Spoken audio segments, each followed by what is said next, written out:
Okay, most people will not see it this way, but what this woman says in the House Judiciary Committee hearing is off the hook, straight jacket, padded cell, loony bin, funny farm insanity.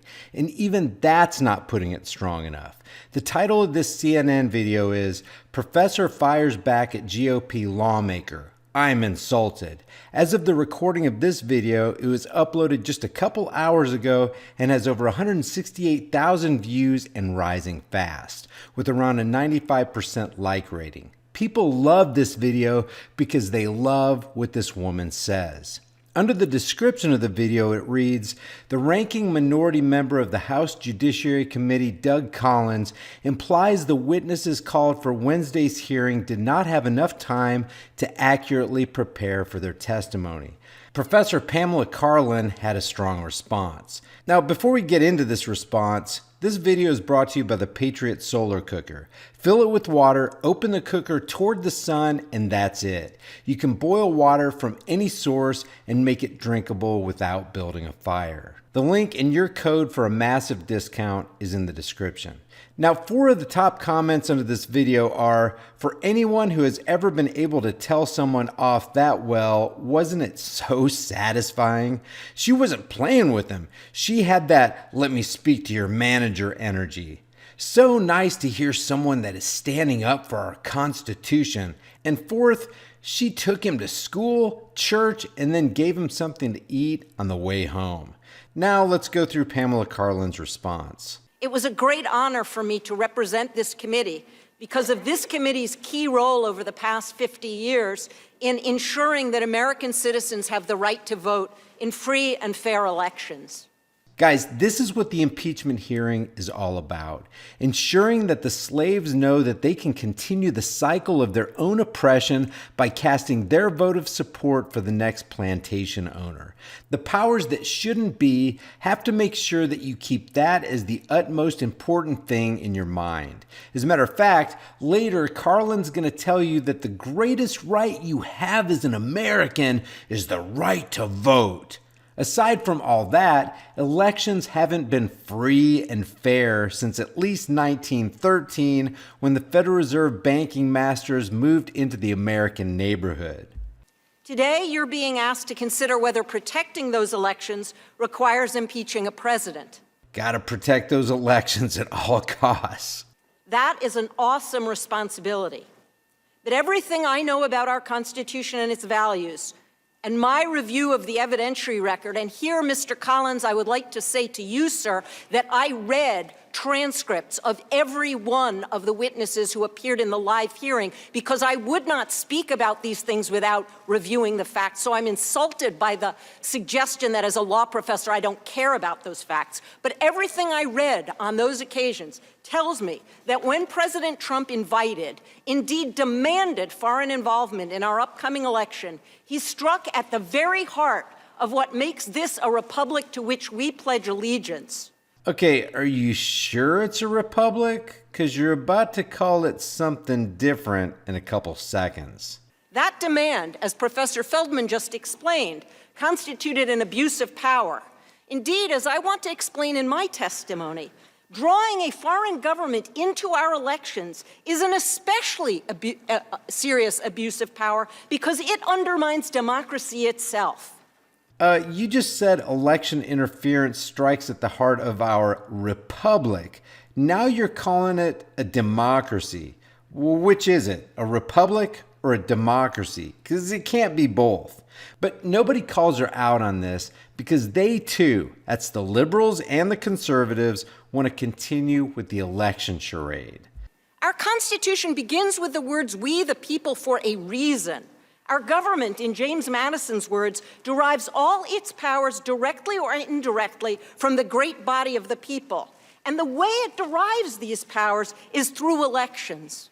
Actually, everything she just said is fairy tale fiction. Why? Because neither you nor I have the power to boss people around and make laws that people must obey or else be punished.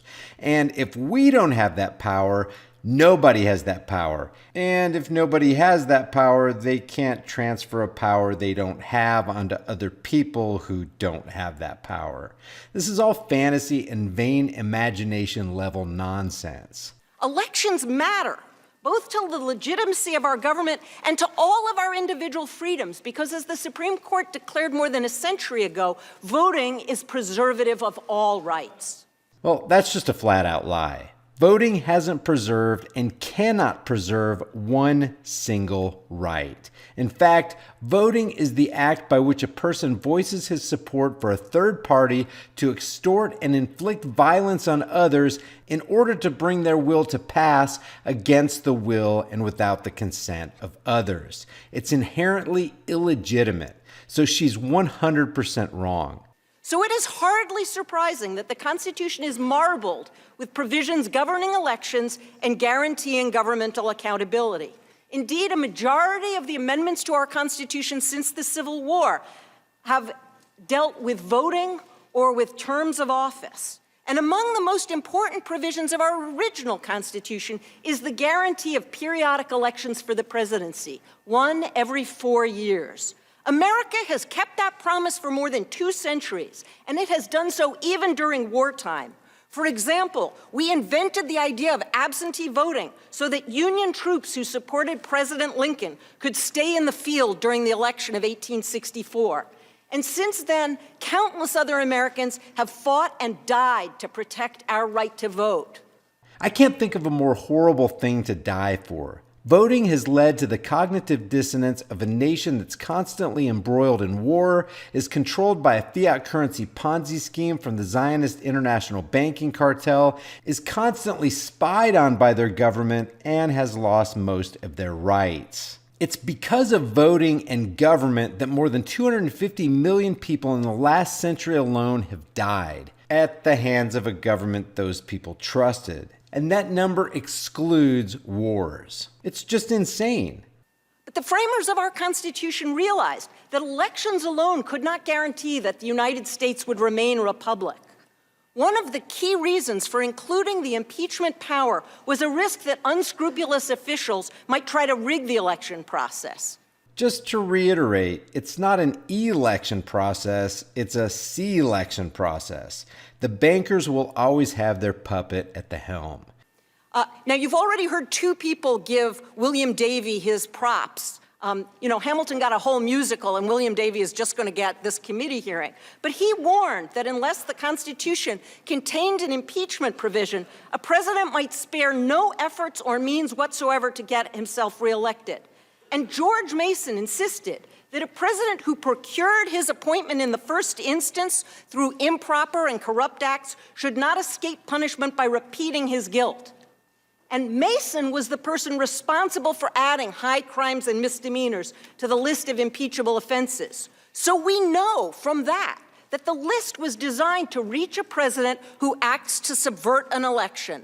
I'm telling you guys, what you're seeing is the powers that shouldn't be pulling out all the stops and sparing no cost, going full throttle with this theatrical performance to bring the sheep back to the voting corrals. Whether that election is the one that brought him into office or it's an upcoming election where he seeks an additional term.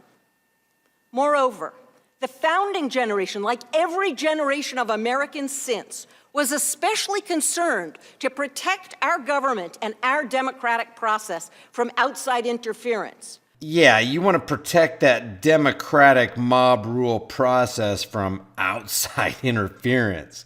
People like this may sound smart and articulate, but they don't know what the hell's really going on.